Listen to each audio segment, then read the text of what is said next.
हमारे मुल्क में जो सियासी हालात है और जिस हाशिए पर हमारी कौम खड़ी है, ये आप लोग बहुत अच्छी तरीके से समझ सकते हैं। मुझे बड़ा अफसोस होता है कि हमारी जो कौम है आज इल्म की रोशनी से दूर होती जा रही है। दोस्तों, आज हम बात करेंगे उत्तर प्रदेश की एक ऐसी महिला सांसद की जिसने संसद में अपनी आवाज बुलंद की, जनता के हक की बात की और जो जब भी बोलती है तो सच की तलवार लेकर बोलती है। लेकिन अफसोस हमारी ही देश में उन्हें बार बार गालियां, ट्रोलिंग और अभद्रता का सामना करना पड़ता है। मैं बात कर रहा हूं कैराना की समाजवादी पार्टी की सांसद इकरा हसन की। 7 दिन पहले उनका एक वीडियो सोशल मीडिया पर वायरल हुआ जिसमें उनका दर्द, गुस्सा और सच्चाई तीनों चीजें एक साथ बयान की। उन्होंने कहा, मुझे आतंकवादी कहा गया, मेरे बाप को गालियां दी गई, मेरे परिवार का अपमान किया गया, लेकिन मैं डरने वाली नहीं हूं। और अगर मैं खंडन करती हूं उस लड़के का जिसने उस बहन को कुछ कहा है। मेरा सवाल माननीय पूर्व सांसद जी से है, क्या वो अपने समर्थक का खंडन करेंगे जिनसे वो मुझे गाली दिलवा रहे हैं? क्या उनके घर में बहन बेटी नहीं है? मेरा सवाल सीधा सिर्फ उनसे है कि उनका अत्यंत नज़दीकी समर्थक पहले मुझे मुल्ली कहा गया, मुझे आतंकवादी कहा गया, मेरे बाप तक को गाली। अपनी बेनूरी पर रोती है, बड़ी मुश्किल से होता है चमन में दीदावर पैदा। आज जिस अजीम शख्सियत के लिए आप और हम यहाँ पर इकट्ठा हुए हैं,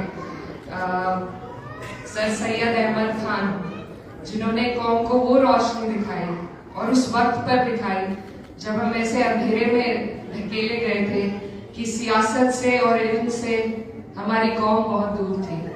उन्होंने कहा था कि इल्म ही वो रोशनी है जो कौम को जहालत के अंधेरे से निकाल सकती है। और एक अकेले शख्स ने हमें वो नेमत दी जिसकी बदौलत आज आप लोग यहाँ पर मौजूद हैं। मेरी तरफ से मैं आप सभी को दिल से मुबारकबाद पेश करती हूँ कि आपने उस जज्बे को अपने मुल्क से इतनी दूर जिंदा रखा। और यही कोशिश आपको और हमें मिलकर करनी है कि जो सपना सर सैयद ने देखा था उसको आगे बढ़ाने में, उस जज्बे को जिंदा रखने में, उसकी हिफाजत करने में आप और हम हाथ मिलाकर काम करें, आगे बढ़े। आज आप लोगों ने जहां से तालीम हासिल करी, आप खुशकिस्मत हैं कि उस जगह को ऑक्सफोर्ड ऑफ द ईस्ट कहा जाता है। और मैंने यहाँ पर जितने लोगों के नाम अभी देखे, बेहद खुशी और फख्र महसूस होता है कि हमारे मुल्क से और जिस सूबे से मैं आती हूँ, उत्तर प्रदेश में, वहाँ पर एक ऐसी यूनिवर्सिटी उस वक्त पर जिसको बनाया गया था जब हम लोग अपने इल्म से बेहद दूर थे, तरक्की से बेहद दूर थे। आज भी वो अपने उसी जज्बे के साथ वहाँ पर लोग पढ़ रहे हैं और आगे बढ़ रहे हैं। जैसे कि आप सब लोग यहाँ पर बैठे हैं, 3 लाख लोग हैं AMU एलुमनाइज जो पूरे दुनिया भर में मौजूद हैं। और आप लोगों की ये जो स्पिरिट ऑफ फ्रेटर्निटी है, ये बेहद काबिल तारीफ है।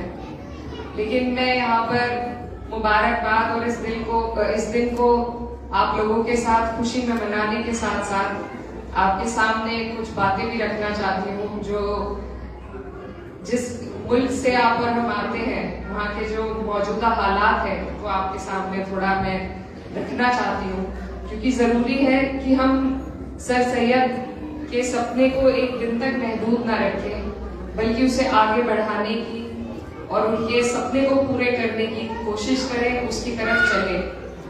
आज हमारे मुल्क में जो सियासी हालात है और जिस हाशिए पर हमारी कौम खड़ी है, ये आप लोग बहुत अच्छी तरीके से समझ सकते हैं।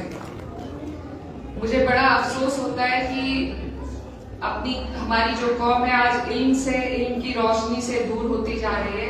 कतर से इकरा हसन ने जो भी कुछ कहा वो एकदम सही है।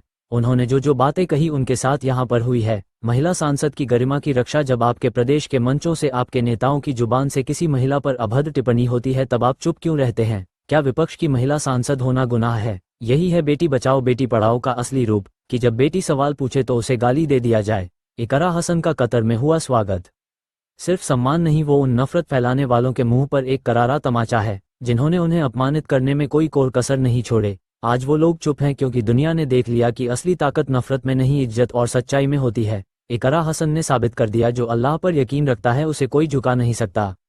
जो लोग उन्हें गाली देते हैं वो आज सिर झुकाए बैठे हैं, क्योंकि सम्मान वहीं मिलता है जहां दिल साफ और इरादे मजबूत हो। फिलहाल इस खबर के बारे में आपकी क्या राय है? कमेंट करके अपनी राय जरूर बताइएगा। देखते रहिए राजपूत 2829 फैक्ट्स।